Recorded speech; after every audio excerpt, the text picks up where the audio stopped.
I'm Candy Cane Cancel on behalf of ExpertVillage.com. In this clip, I'm going to show you how to make gathers along the top of our vintage-inspired apron. The first thing you do is find your top. And what we're going to do is set the machine to a wide stitch, which is a basting stitch, about a 4 or a 5.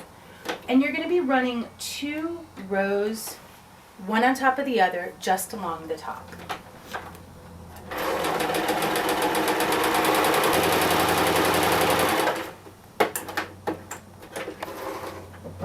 Okay, our first row is done. Now we're going to be doing a second row about a 1/4 of an inch lower than the first row.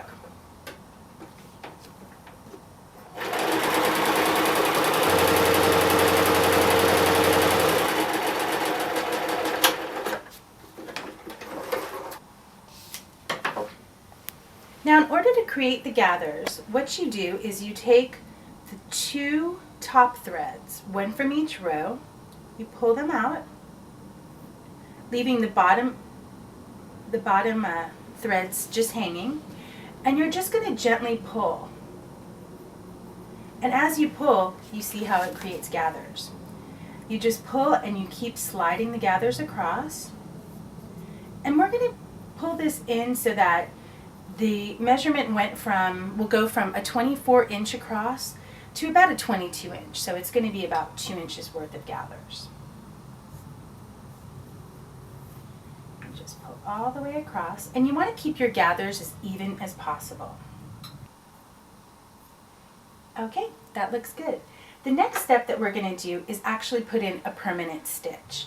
We use just a basting stitch to create the gathers, and the reason why I like to use 2 stitches is I think it just gives a cleaner, nicer sort of gather as opposed to just using 1 row to gather. It just gives like a cleaner look.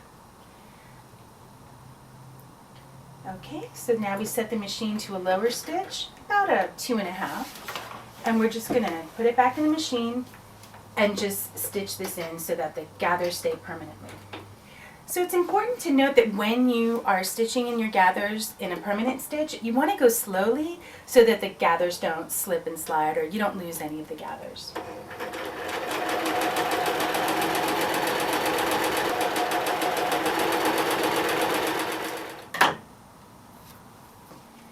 And there you are, simple gathers.